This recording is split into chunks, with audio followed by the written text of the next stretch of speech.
رب اشرح لي صدري ويسر لي أمري واحلل عقدة من لساني يفقهوا قولي واجعل لي وزيرا من أهلي اللهم أرنا الحق حقا وارزقنا اتباعه وأرنا الباطل باطلا وارزقنا اجتنابه سبحانك لا علم لنا إلا ما علمتنا إنك أنت العليم الحكيم۔ ہم نے پچھلے سال سوچا تھا، ارادہ کیا تھا کہ انشاءاللہ نیکسٹ سال ہم سورۃ کہف کا آغاز کریں گے، سورہ یاسین جب ہماری پوری ہوئی تھی۔ تو سورۃ کہف آپ کو پتہ ہے کہ دجال کے فتنے سے محفوظ رکھنے کے لیے بڑی ہی خوبصورت اور اہم سورت ہے، اور متعدد روایات میں یہ فرمایا گیا ہے کہ اس کی پہلی 10 آیات اور آخری 10 آیات جو ہیں وہ تو خاص ہی شان کی حامل ہے، جو ان کو یاد کر لے، پڑھ لے تو اس کے لیے حفاظت کا ذمہ یہ سورت جو ہے وہ دجالیت کا جو فتنہ ہے اور خود دجال کا جو فتنہ ہے اس سے انسان کو اس حفاظت نصیب ہوتی ہے، اور اسے ایک نور نصیب ہوتا ہے جو اگلے ہفتے تک اس کے لیے روشنی کا کام کرتا ہے۔ اللہ تعالی ہمیں اس سورۃ کہف بار بار پڑھنے کی اور ہر جمعے کو پڑھنے کی مجھے بھی اور آپ کو بھی توفیق عطا فرمائے، اور اسے سمجھ کر پڑھنے کی توفیق عطا فرمائے۔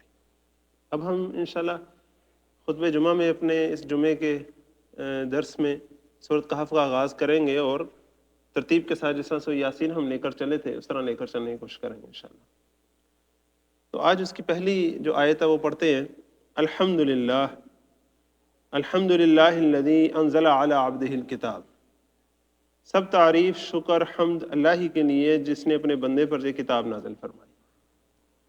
اب آپ اندازہ کریں کہ قرآن مجید کا آغاز بھی الحمدللہ سے ہوتا ہے، اور پھر بڑے خاص وقفے سے جو الحمدللہ سے آغاز ہونے والی صورتیں آتی ہیں۔ اب یہاں ذرا آپ اندازہ کریں کہ اللہ تعالیٰ کا شکر تو ہر بات پر ہے، اللہ تعالیٰ کی حمد تو ہر کام پر ہے، اللہ تعالیٰ کا ہر کام ہی قابل حمد ہے، اللہ ہے ہی حمید، لیکن سب سے بڑا شکر اور سب سے بڑا قابل تعریف جو کام ہے وہ کیا ہے؟ انزل علی عبدہ الکتاب۔ آپ پر، مجھ پر اللہ تعالیٰ کا سب سے بڑا احسان کیا ہے؟ پوری انسانیت پر، امت مسلمہ پر، آپ پر، مجھ پر سب سے بڑا احسان کیا ہے اللہ تعالیٰ کا؟ کہ انزل علی عبدہ الکتاب، کہ اللہ تعالیٰ نے اپنے بندے حبیب صلی اللہ علیہ وسلم پر کتاب نازل فرمائی۔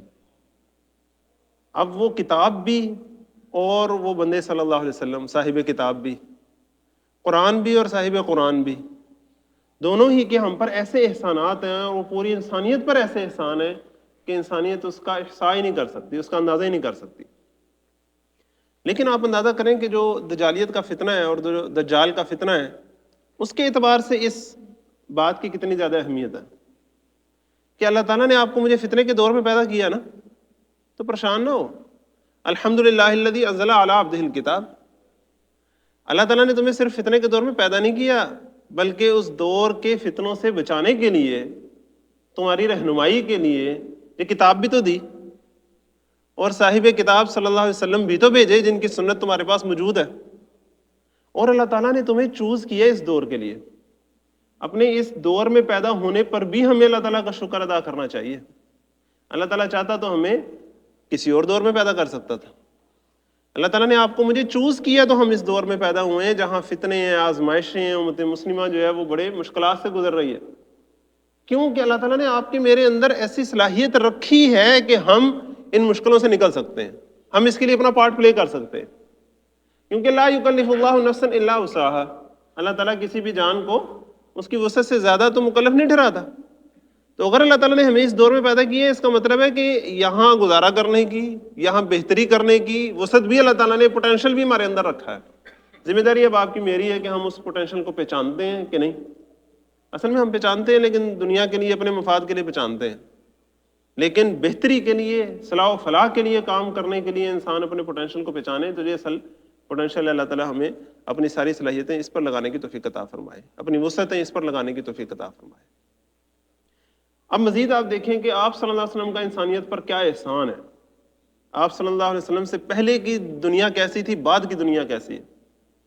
آپ صلی اللہ علیہ وسلم نے ہمیشہ کے لیے حق کو واضح کر دیا، اس حق کو پھر اللہ تعالیٰ نے محفوظ کر دیا۔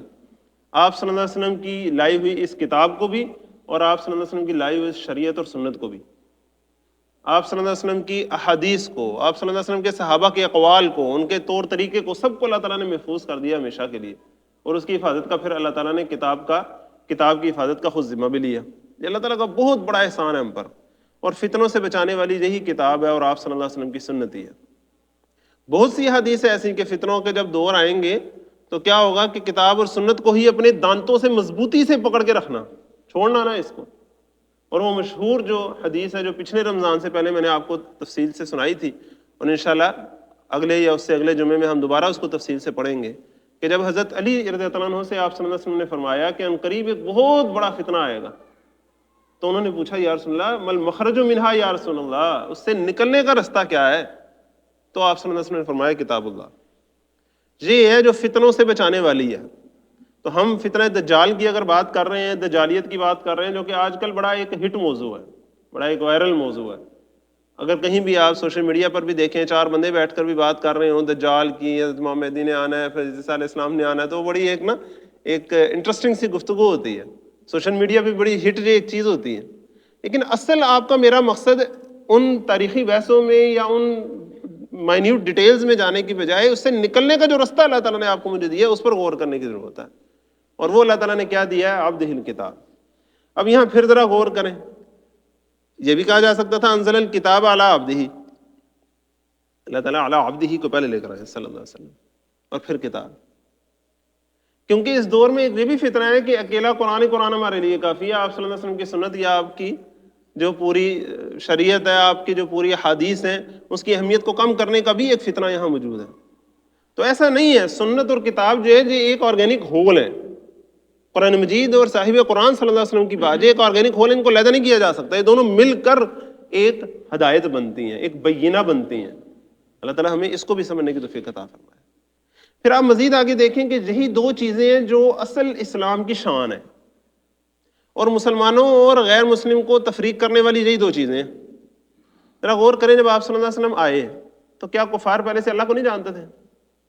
جانتے تھے، کچھ نہ کچھ آخرت کو بھی مانتے تھے، اپنے طور طریقے کے مطابق فرشتوں کو بھی پتا تھا، انہیں فرشتے ہوتے ہیں، انہیں اللہ کی بیٹیاں بنایا ہوا تھا، انہوں نے فرشتوں کا تو پتا تھا انہیں کہ فرشتے ہوتے ہیں، کچھ نہ کچھ ایمان باقی تو تھے۔ دو ایسی چیزیں تھیں جو ان کے لیے بالکل قابل قبول نہیں تھی، ایک اس قرآن کو اللہ کا کلام ماننا، اور دوسرا آپ صلی اللہ علیہ وسلم کو اللہ تعالیٰ کا رسول ماننا۔ یہ دو چیزیں تھیں جو اصل ایشو تھا مسلمانوں اور کفار کے درمیان۔ آج بھی آپ دیکھیں مسلمانوں اور کفار کے درمیان اصل ایشو کیا ہے؟ ذرا غور کریں نا، یہ رہ کر جو کبھی قرآن مجید کی توہین کا معاملہ ہوتا ہے، کبھی صاحب قرآن صلی اللہ علیہ وسلم کی توہین کا معاملہ ہوتا ہے۔ اصل میں یہی دو ایشوز ہیں نا، برننگ ایشوز آج کی دنیا کے کیا ہیں؟ یہی دو ایشوز ہیں ہمارے امت کے سطح پر اگر آپ دیکھیں تو، اور انہی دونوں کی خاطر مسلمان جو ہے وہ کتنی غیرت رکھتا ہے کہ وہ اپنی زندگی قربان کر دے تو کر دے، لیکن ان پر کوئی آنچ آنے دے، کوئی حرف آنے دے جو اس کے ایمان کے منافی چیز ہے، اور یہی آج بھی اصل ایشو ہے۔ اب جب ہم فتنہ دجال کی بات کر رہے ہیں تو اس کے ساتھ ساتھ جو ایک دجالی فتنے ہی کی ایک آپ یوں سمجھیں کہ ایک اس کا ایک الگ ڈائمنشن ہے اس کی، وہ جو قادیانیت کا فتنہ ہے۔ آپ کو پتہ ہے کہ ایک حدیث میں بڑی خوبصورت انداز سے فرمایا گیا ہے کہ لا تقوم الساعہ، قیامت تب تک قائم نہیں ہو سکتی حتی یبعثوا دجالون کذابون، جب تک کہ ایسے دجال کذاب نہ اٹھیں جو 30 کے قریب ہوں گے، حدیث میں فرمایا گیا، جن میں سے ہر کوئی یہ سمجھے گا اور یہ گمان کرے گا اور یہ دعویٰ کرے گا کہ میں اللہ کا نبی ہوں، یہ دعویٰ کرے گا وہ، حالانکہ وہ جھوٹا دعویٰ ہوگا، جبکہ آپ صلی اللہ علیہ وسلم نے کیا فرمایا؟ انا خاتم النبیین، میں آخری نبی ہوں، لا نبی بعدی، میرے بعد کوئی نبی نہیں ہے۔ یہ بہت بڑی دجالیت ہے۔ دجالیت ہوتی کیا ہے؟ دھوکہ فریب۔ یہ لفظ جو ہے نا دجال، دھوکہ فریب، اس کو تھوڑا سا ذرا سمجھیں اور اس پوری ایشو کو سمجھیں، کیونکہ آج آپ کو پتہ ہے پچھلے 1-2 ہفتے سے جو معاملات چل رہے ہیں، جو ایک کیس چل رہا ہے قرآن مجید کو تحریف کر کے اور قرآن مجید کے نام پر غلط چیزیں شائع کرنے کا جو معاملہ چل رہا تھا، اور پھر اس کے حوالے سے جو ساری ڈیبیٹ چل رہی ہے اس پر بھی ہم بات کرتے ہیں، لیکن اس کو دجالیت کے حوالے سے سمجھائیں۔ دجالیت کیا ہے؟ دھوکہ فریب۔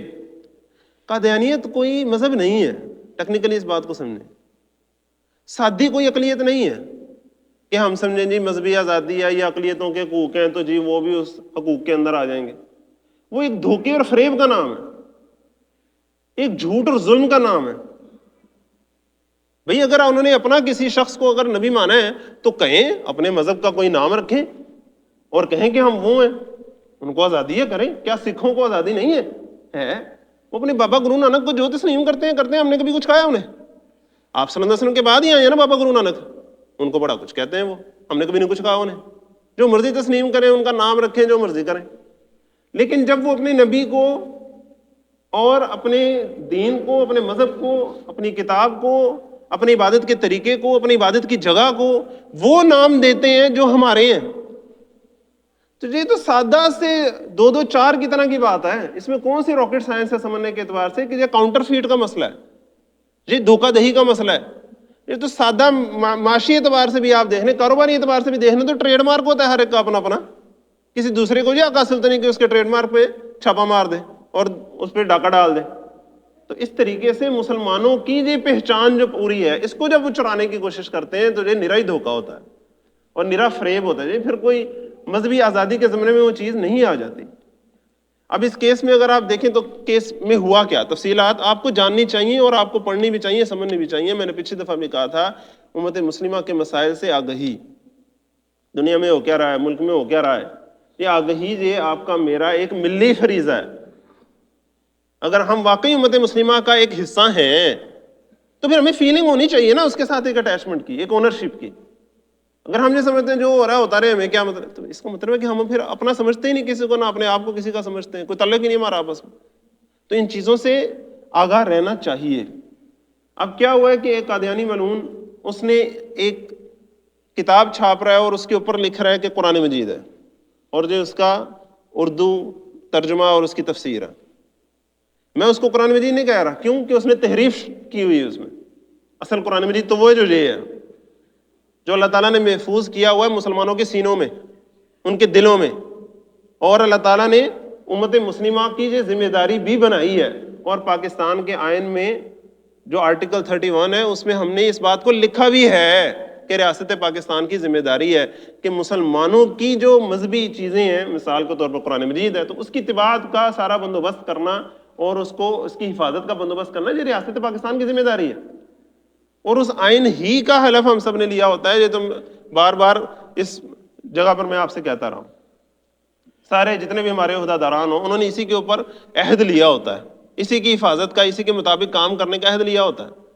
اب اگر کوئی فرض کریں کوئی اور کتاب قرآن کہہ کے چھاپ دیتا تو یہ کوئی سادہ مسئلہ نہیں ہے، یہ بڑا کریٹیکل ایشو ہے.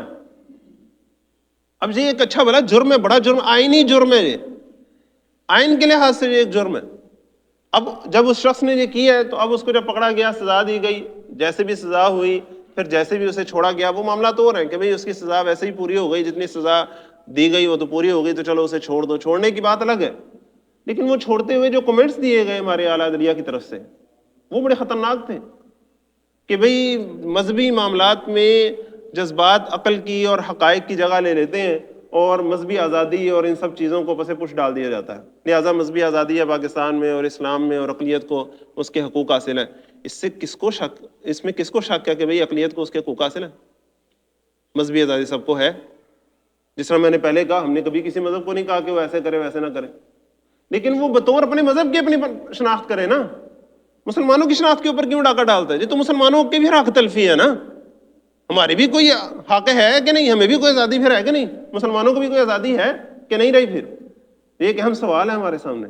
تو اللہ تعالیٰ ہمیں اس بات کو سمجھنے کی توفیق عطا فرمائے. اور جب ہم کہتے ہیں نا حکمران، یہ جو لفظ ہے نا حکمران، اس کو سمجھے ذرا. آپ صلی اللہ علیہ وسلم کے زمانے میں کیا ہوتا تھا؟ ایک شخص عدلیہ کا بھی سربراہ ہوتا تھا، مقننہ کا بھی سربراہ ہوتا تھا، انتظامیہ کا بھی سربراہ ہوتا تھا. آپ یوں سمجھیں کہ جو خلیفہ ہوتے تھے، جس طرح جناب ابوبکر صدیق رضی اللہ عنہ تھے، خلیفہ تھے نا، وہی کیس سنا کرتے تھے، وہی اصول و ضوابط بنایا کرتے تھے، وہی ان کو امپلیمنٹ کروایا کرتے تھے. ایک شخص سے سارے کام کرتا تھا. حضرت عمر رضی اللہ عنہ کے دور میں پھر ان تینوں کو الگ کر دیا گیا. مقننہ کے لیے مجلس شورا بنا دی گئی، خود وہ انتظامیہ کے ہیڈ بن گئی، اور ایک قاضی مقرر کر دیا انہوں نے عدل و انصاف کے لیے. اب یہ تینوں علیحدہ ہو گئے. تو اب یوں کہہ سکتے ہیں کہ ایک منصب ہی کو 3 حصوں میں تقسیم کر دیا گیا کہ بھئی یہ ہے جو اصول و ضوابط بنانے میں ہمارا امام ہوگا، یہ ہے جو انتظامی طور پر ہمارا امام ہوگا، اور یہ ہے جو عدل و انصاف کرنے میں ہمارا امام ہوگا، ہمارا لیڈر ہوگا. تو اب پاکستان میں اگر دیکھیں تو پورا جو عدلیہ کا پورا جو نظام ہے، جو انتظامیہ اور مقننہ سے پوری طرح الگ کر کے اس کا پورا ایک سٹرکچر کھڑا کیا گیا ہے. اس کے جو قائد ہیں ہمارے چیف جسٹس، وہ ہمارے لیے احترام کے قابل ہیں، ہمارے لیے قابل احترام ہے، اس میں کوئی شک نہیں ہے.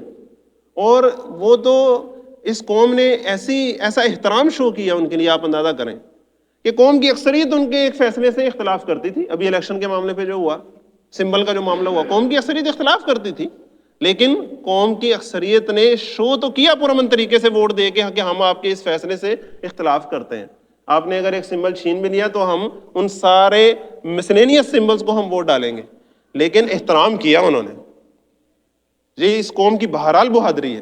اور چیف جسٹس کے لیے بھی یہ ایک بہت بڑی احترام کی بات ہے کہ ان کے فیصلے سے اختلاف کرنے کے باوجود قوم نے ان کے فیصلے کا احترام کیا.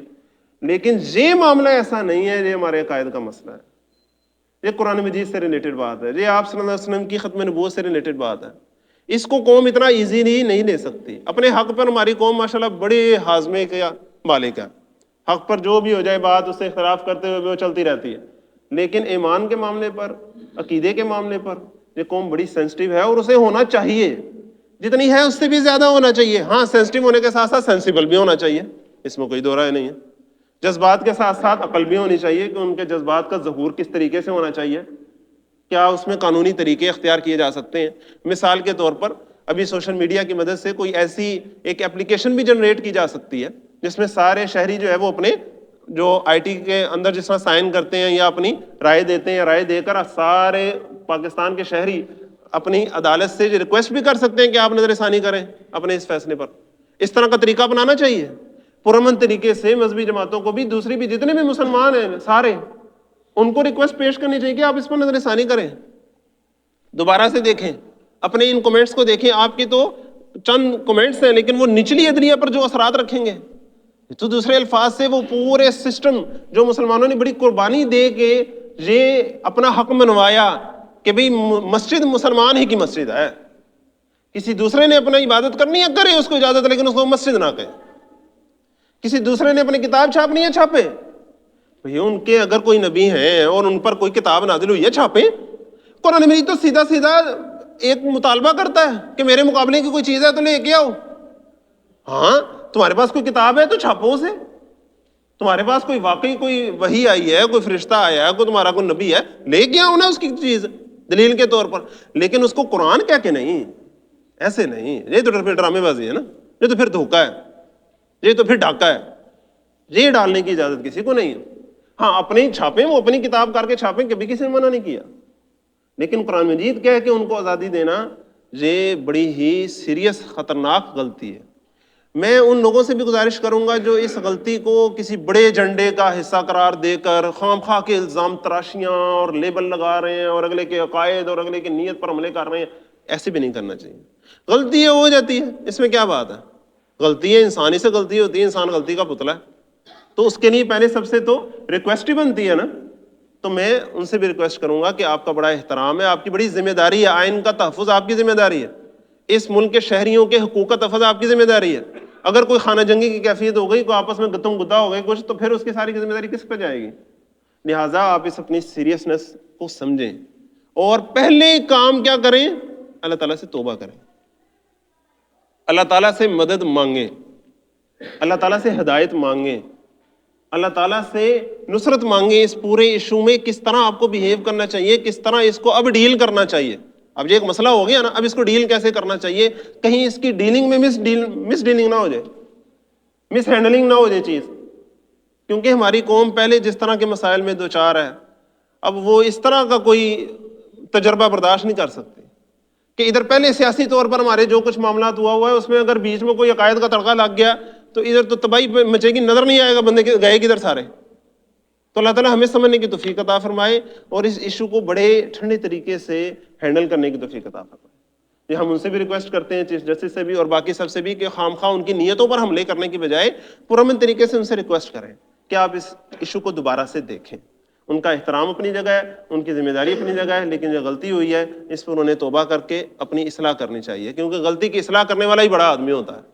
اور اگر وہ صحیح عدل و انصاف کے تقاضے پورے کریں گے تو امام عادل، اس کا پتہ ہے حدیث میں کیا مقام ہے، کہ وہ دن جب قیامت والے دن کوئی سایہ نہیں ہوگا سوائے اللہ تعالیٰ کے عرش کے سائے کے. تو اس میں جن 7 آدمیوں کو اللہ تعالیٰ جگہ نصیب فرمائے گا اس میں کون ہوں گے، امام عادل، عدل کرنے والے امام. اور جیسے میں نے آپ سے پہلے کہا کہ اس زمانے کی جو امامت تھی وہ ایک شخص میں تھی، اب وہ 3 تقسیم ہو گئی مقننہ انتظامیہ عدلیہ میں. تو تو اگر ہماری عدلیہ عدل کرنے والی ہوگی اور ان کے سب سے بڑے امام جو ہمارے عدلیہ کے امام ہیں، ہمارے ساروں کے ایک لحاظ سے امام ہیں، وہ ہم سب کے حکمران ہیں ایک، تو اگر وہ عدل و انصاف کریں گے تو ان کا کیا مقام ہوگا، یہ پھر قیامت والے دن سارے رش کی کریں گے، کوئی اس مقام کو پہنچ نہیں سکے گا۔ تو اللہ تعالیٰ سمجھنے کی توفیق عطا فرمائے اور سدھرنے کی توفیق عطا فرمائے۔ اب پھر سے دیکھیے، الحمدللہ الذی انزل علی عبدہ الکتاب، یہاں میں ایک بات کہوں، اللہ تعالیٰ نے اس کتاب کی حفاظت کا ذمہ تو لیا ہے، اور اس کتاب کی حفاظت کا ذمہ اللہ تعالیٰ نے جس طریقے سے لیا ہے اس کے مختلف طریقے ہیں، اور مختلف اس کی اللہ تعالیٰ کے اپنے طریقے ہیں سارے، جس میں سے ایک بڑا اہم طریقہ جو ہے وہ یہ حافظوں کا طریقہ ہے کہ اللہ تعالیٰ نے لوگوں کے حافظوں کے سینوں میں، دلوں میں اس کو محفوظ کر دیا۔ ابھی اس رمضان میں آپ اس کا نظارہ دیکھیں گے، پوری دنیا اس کا نظارہ دیکھے گی، عرش کر اٹھے گی، ایسے دیکھے گی کہ یہ مسلمان ہیں، ان کی کتاب کی آپ اتھینٹسٹی کا لیول دیکھیں۔ لیکن جہاں تک اس کی طباعت کا معاملہ ہے، اس کے چھپنے کا معاملہ ہے، وہ بھی اللہ تعالیٰ نے اسی امت مسلمہ کے ذمہ ڈالا ہے۔ دیکھیں حافظ بھی اسی امت مسلمہ کا حصہ ہے نا، تو دوسرے الفاظ میں ان کے الفاظ کی حفاظت بھی تو یہ امت مسلمہ ہی ادا کر رہی ہے نا، یہ کام اللہ تعالیٰ نے ایک امت برپا کی ہے نا، آپ صلی اللہ علیہ وسلم ایک امت تیار کر کے گئے ہیں نا جو اب اس کی حفاظت کر رہی ہے۔ اسی طرح اس کی طباعت، اس کو چھاپنا بھی امت مسلمہ ہی کا فریضہ ہے۔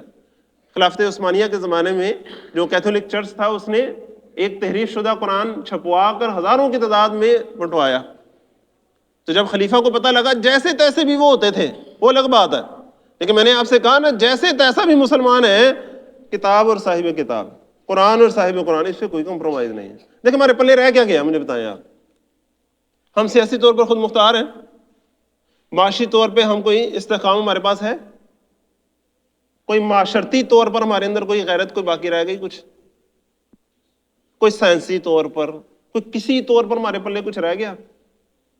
تو مسلمانوں کے پاس دو ہی چیزیں رہ گئی ہیں، اس کو مسلمان نہیں چھوڑ سکتا، کیونکہ اس کو چھوڑ دیا پھر مسلمان رہے گا ہی نہیں، پھر تو ختم ہو جائیں گے۔ ابھی قائم ہی ان کے سہارے ہے، ان کے ہونے سے تو مسلمان ہے، یہ نہ ہو تو پھر مسلمان کا ہو، یہ نہ ہو تو پھر تم بھی نہ ہو، جس طرح علامہ اقبال کہتے ہیں جواب شکوہ میں۔ تو مسلمان اس پر کوئی کمپرومائز نہیں کر سکتا، اور نہ اسے کرنا چاہیے۔ اور پاکستان جب ہم نے اسلام کے نام پر بنایا، ایک آئین اس کا بنایا، اس کے جس طرح میں پہلے آپ کو حوالے دے چکا ہوں، اس کے آرٹیکل 31 میں ہم نے یہ بات لکھی کہ قرآن مجید کی طباعت کے لیے ہم نے پورا ایک ادارہ بنایا، سب کچھ کیا ہے، تو پھر ہم نے جو ادارہ بنایا، لوور پورا جو ہمارا سسٹم ہے وہ پروٹیکٹ کرتا ہے اس طرح کی ساری چیزوں کو۔ قرآن مجید کی تحریف کے بارے میں یا کسی اور چیز کے بارے میں وہ پوری طرح حساس ہے۔ اگر اس طرح کے کمنٹس اوپر سے آئیں گے تو یہ تو اس کی حساسیت کو کم کرنے والی بات ہوگی، وہ سوچے گا چلو ٹھیک ہے، ادھر تو ساروں کو یہ آزادی حاصل ہے۔ نہیں جی، آزادی کے زمرے میں نہیں آتا۔ سکھ ہاتھ سے کہنے لگے کہ ہم گرو نانک ہی مسلمان ہیں، ہم بھی مسلمان ہیں، ہم گرو نانک ہی مسلمان ہیں، تو ہم مان لیں گے۔ کوئی بھی منہ اٹھا کے کہہ دے ہم مسلمانوں کا فلاں فرقہ ہوتے ہیں، تو ساروں کو ہم مسلمانوں کا فرقہ مان لیں گے، اور پھر ان کو ہم اجازت دے دیں گے کہ ٹھیک ہے سارا کچھ کرتے رہو۔ وہ یورپ جو کہتا ہے کہ انہیں مسلمان ماننا چاہیے، وہ تو یہ بھی کہتا ہے کہ بندہ کہتے میں بڈھی ہوں تو اسے بڈھی مان لو۔ یورپ کے پیچھے لگیں گے تو پتہ نہیں وہ کیا کیا کچھ کرے گا۔ ہمارے ہاں ایسا نہیں ہے، جو ہے وہ ہے، الحق حق، حق تو حق ہے اور باطل باطل ہے۔ تو جو حقیقی مسلمان ہے وہ تو مسلمان ہے، اور مسلمان کون ہوتا ہے؟ ایمان کیا ہوتا ہے؟ الایمان تصدیق بما جاء بہ النبی صلی اللہ علیہ وسلم۔ ایمان نام ہے ہر اس شے کی تصدیق کا جو نبی صلی اللہ علیہ وسلم لے کر آئے۔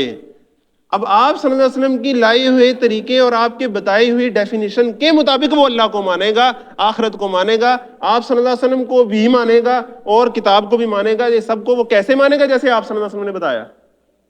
اللہ کو وہ مانے گا کہ اس کی کوئی اولاد نہیں ہے، فرشتوں کو وہ مانے گا کہ وہ اللہ کی بیٹیاں نہیں ہیں، آخرت کو وہ مانے گا کہ ایویں چھٹ چھٹا نہیں ہو جانا، ادھر پیشی ہونی ہے، اور آپ صلی اللہ علیہ وسلم کو وہ مانے گا کہ یہ آخری نبی ہیں، آخری رسول ہیں، ان کے بعد اب کوئی نبی رسول نہیں ہے، تو وہ ہوگا مسلمان۔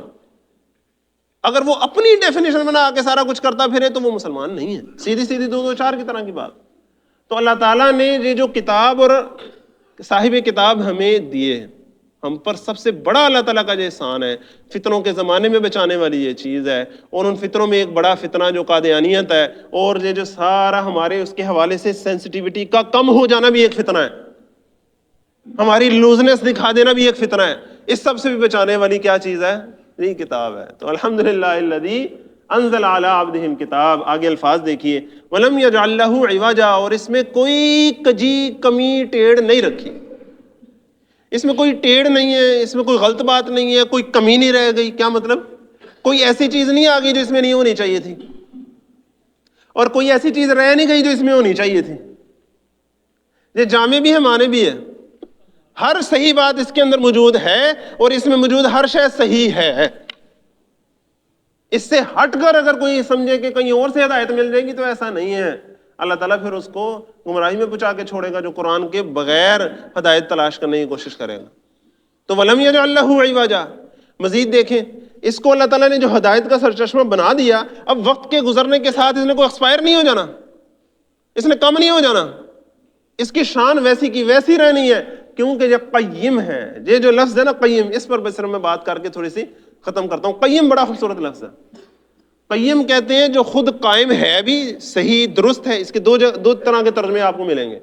ایک ہے جو راست، مستقیم، درست، جو از خود اپنے جگہ قائم ہے، اس کو کسی بیرونی سہارے کی ضرورت نہیں ہے. جس طرح اللہ تعالیٰ کے بارے میں الحی القیوم، یہ خود قائم ہے. قرآن مجید کی ایسی شان ہے. اور دوسری جگہ آپ کو مطلب اس کا کیا ملے گا؟ قائم رکھنے والا، قائم رہنے والا بھی، قائم رکھنے والا بھی. یہ ہے جس کے سہارے قائم رہا جا سکتا ہے. یہ آپ کو مجھے صراط مستقیم پر قائم رکھنے والا ہے. اور یہ ہے جو دنیا میں آپ کو مجھے عروج دینے والا اور پھر اس عروج پر قائم رکھنے والا ہے. ان اللہ یرفع بہذا الکتاب اقواما ویضع بہ آخرین. یہ کتاب ہے جس کے ذریعے اللہ تعالیٰ بہت سی قوموں کو عروج دے گا، اور اسی کو چھوڑ دینے کی بنا پر بہت سی قوموں کو ذلیل و رسوا بھی کر دے گا. وہ معزز تھے زمانے میں مسلمان ہو کر، اور تم خوار ہوئے تارک قرآن ہو کر. تو ہم زمانے میں قرآن مجید ہی کو چھوڑنے کی وجہ سے اس حالت تک پہنچے ہیں. اور اب اگر ہم اس کی تحریف پر بھی، اور کوئی کچھ چھاپ کے کہہ دیں ہم قرآن چھاپ رہے ہیں اور ہم کیوں سے آزادی ہے، نہیں ایسے نہیں ہے، یہ ایسے تو نہیں چلے گا. تو اللہ تعالیٰ آپ کو مجھے اس میں حساسیت نصیب فرمائے، اس میں سینسٹیوٹی نصیب فرمائے، لیکن سینسٹیو ہونے کے ساتھ ساتھ سینسیبل ہونا بھی نصیب فرمائے، اور اپنے حق کا شعور بھی نصیب فرمائے، اور اس حق کو لینے کے طریقے کا بھی شعور نصیب فرمائے. پھر بات بنتی ہے. نرے جذباتی ایسا تو کچھ بھی نہیں ہوتا، الٹا اپنا ہی نقصان ہوتا ہے. تو اللہ تعالیٰ آپ کو مجھے سمجھنے کی اور سمجھانے کی توفیق عطا فرمائے. صدق اللہ علیہ.